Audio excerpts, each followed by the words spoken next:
Welcome to Media Melanie Talks TV. I'm Melanie, and today I am back to talk about the dark comedy Bad Sisters that just dropped the first 2 episodes of Season 2 on Apple TV+. Episode 1 is called Good Sisters, and Episode 2 is called Penance. I'd just like to start by saying I love this show. Season 1 was hilarious, and the twist at the end was brilliant. I did not see it coming, and there could not have been a more satisfying ending and a twist, so that was very smart. That said, the show was initially supposed to be a limited series. However, it was viewed well on Apple TV+, and they asked Sharon Horgan, its creator, to come up with a second season. Sharon Horgan was out there saying the ending of Season 1 was perfect. However, when a streamer comes at you asking for another season, you do another season. Sharon Horgan is a genius, and by all counts, Season 2 is off to a great start, so my expectations are very high. If you're not familiar with Sharon Horgan from some of her other work, she co-created and starred in Catastrophe alongside Rob Delaney. Fantastic show, and if you like Rob Delaney from that show, don't miss him on Bad Monkey Season 1, also on Apple TV+. When I was looking on Sharon Horgan's IMDb, I just came to realize she actually co-created and executive produced Shining Vale, which is a horror comedy series. It's now been canceled after a couple of seasons, but it has Courtney Cox, Judith Light, Greg Kinnear, hilarious show. And now that I think about it, it makes sense that Sharon Horgan was behind it because she is a dark comedic genius. That said, I was a little bit concerned, thinking, will Season 2 of Bad Sisters feel too contrived, given that it was kind of a bow ending in Season 1? But I am here to say that Season 2 has started off strong. We're already knee-deep in some mystery. We've got a major character death happening, so I am very much looking forward to seeing what the sophomore season has to offer. So the show opens with 4 of the Garvey sisters driving a car with a body in the trunk and seemingly ready to dispose of it over a cliff. Who is in the trunk wrapped in that cow bathrobe? I'm going to get into that a little bit later, but I would imagine where that season started, it's going to end. And perhaps this will be a cliffhanger at the end of the season. We'll get the reveal of who is in the trunk, and then that will catapult us into Season 3 with a new mystery and murder to solve. 2 years later, we're catching up with the Garvey sisters again. We've got Ursula with kind of a pill problem. Becca's got a new boyfriend. Bibi is going through her IVF journey with her partner. And Eva is just as great as ever. And now she's got a menopause coach by her side, which is just hilarious. And speaking of hilarious moments, there are a lot of them packed into these 2 episodes. From the jockey talk at the racetrack, to the sisters with their fish hands, to Houlihan, one of the Garda, referencing that JP's dad's death could be a sex thing, the tampon for all of the dust up there, the no strippers or little people at Grace's bachelorette party. I just think there are so many of these funny moments woven in, and it really helps take the light off of some of the darker murdery type of things. And again, that's why it's a dark comedy. And this show just does the dark comedy so well. The overall dialogue is so witty. The writing is so smart, in true Sharon Horgan fashion, really. But let's talk about Grace. Obviously, at the end of episode 2, she died in a car accident. Did not see a major Garvey sister death coming, and wow, what is going to be the fallout from her death? And where was she going? Seemingly, she was trying to flee because Grace might have killed her new husband, Ian, after disclosing to him that she actually killed JP. Now, we start the season and we think Grace is doing pretty well, maybe minus the sleep choking. But she's excited to get married. She's got herself a hot new husband, although maybe moving on a little too fast. I don't know. As it was mentioned, she's a different breed of woman. So you know what? As long as she's happy. The wedding seemed to go off without a hitch until Roger shows up.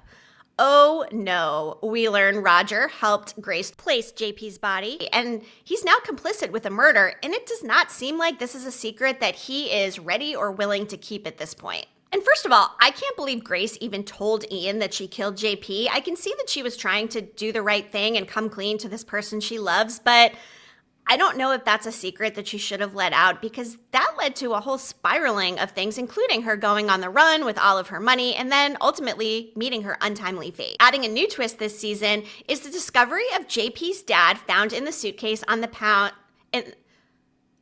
Adding a new twist to the season is coming back around with JP's dad's death. We know JP killed his father and was cashing in on his pension checks. We know JP's mother is dead because one of the Garvey sisters accidentally killed Minna in season 1 when she was actually trying to kill JP. But the Garda suspects there's something afoot here. They're coming around to question Grace. Houlihan, with that comment about the sex thing, it really got me. And I don't think that Grace helped herself by mentioning suicide with JP's death because it cast a little bit of a suspicious light on her, especially with the discussion that she did not end up cashing in on the life insurance policy. So I think some of these things that Grace disclosed are going to come back and bite her. Very clearly, there's going to be more investigation into JP's death, into the Garvey sisters, into JP's dad's death. So there's a lot of stuff going on. And is Ian, Grace's new husband, dead? The reason I think he is we got a couple of mentions of garden beds and some camera shots on Grace's garden. And in my opinion, I don't know, I'm just thinking Ian might be buried there and that body could end up getting discovered, and maybe it's Ian's body that the sisters are going to throw off of the cliff. I will get a little more into the theories later because I need to talk about Angelica. Talk about a bad sister. Angelica is introduced, of course, as Roger's sister, and for some reason she is all up in Grace's business. Roger lets Angelica know that he was complicit in helping Grace stage JP's murder scene, and with Angelica knowing and confronting Grace and offering her some kind of penance, why is she doing this? She seems very manipulative. When the character is introduced, she's introduced as the wagon, which is actually an Irish slang for an unruly and disruptive person. She seems both of those things and manipulative. Why did she lie to Roger about placing the bet at the track?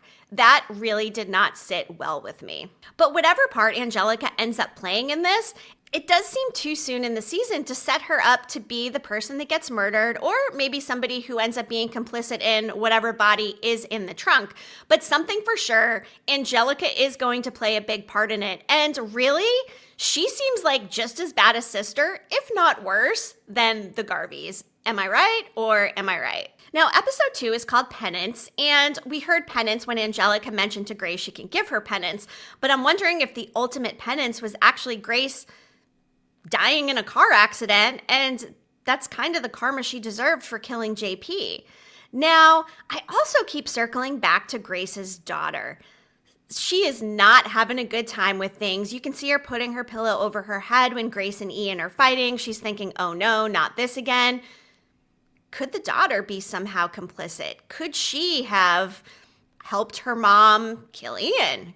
Could she be the one in the trunk? I would like to think the Garvey sisters will not be killing any blood-related family members, especially the daughter of their late sister, so I doubt she's the one in the trunk, but they are setting her up to be a part of this story and setting her mental state up to be not great. So I am very curious to see how she ends up playing into the season 2 storyline as well.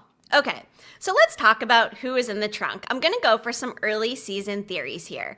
An obvious bet seems like Roger. Roger is very morose. He's approaching Grace about his guilt and wanting to go to the police after he helped Grace. But it seems maybe too obvious, right? I mean, they obviously are going to want to get rid of Roger if he's going to go to the police. But how does Angelica fit into all of this? She's very much front and center and prominent within these 2 episodes. And maybe it is her in the trunk. Maybe not. I don't know.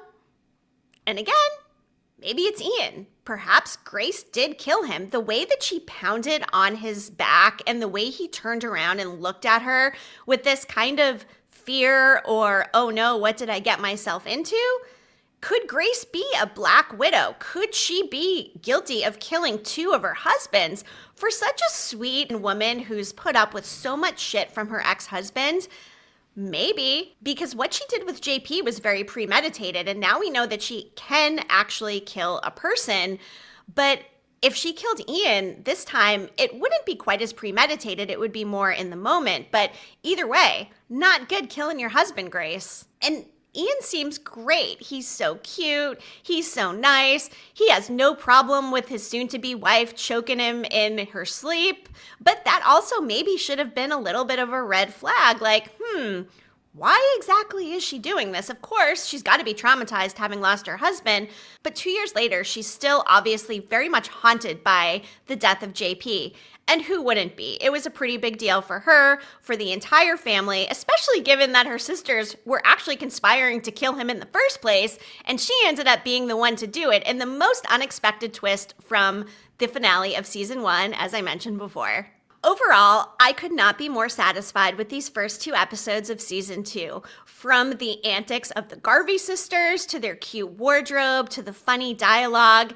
This is a show where it's almost an hour long, but I'm not on my phone. I am watching it. I am engaged. I am ready for what's next. I love dark comedies and I love a good mystery. And so far, Bad Sisters Season 2 seems to be delivering both. I am so excited to see where it goes. And one thing I like about this is that there's not too many extraneous storylines. Everything is very focused on Grace, or now on Ian being missing and JP's father's murder. And now we've got Angelica in the mix, but everything feels connected in a way that feels natural. It does not feel too forced, which was one of my big concerns for season 2, because it was not planned for, say, 3 or 4 seasons like some shows are when they initially go into production. If you're watching Bad Sisters, what did you think about this pair of episodes? I would love for you to hit the like button, subscribe, and drop a comment with some of your early theories for Bad Sisters Season 2 so far. I appreciate you being here and watching, and I will be back again next week to cover the next episode of Bad Sisters. Speaking of Apple TV shows, if you're here watching, you probably have Apple TV, so I'm also going to be covering Silo. Do not miss that. I cannot wait to see what Juliet is doing in Season 2. I'm actually just finishing up my Season 1 rewatch, and we'll be here to cover Silo Season 2 this week as well. Thank you so much for tuning in. I appreciate it. Hit that subscribe button, and I'll see you next time. Media Melanie, clicking off.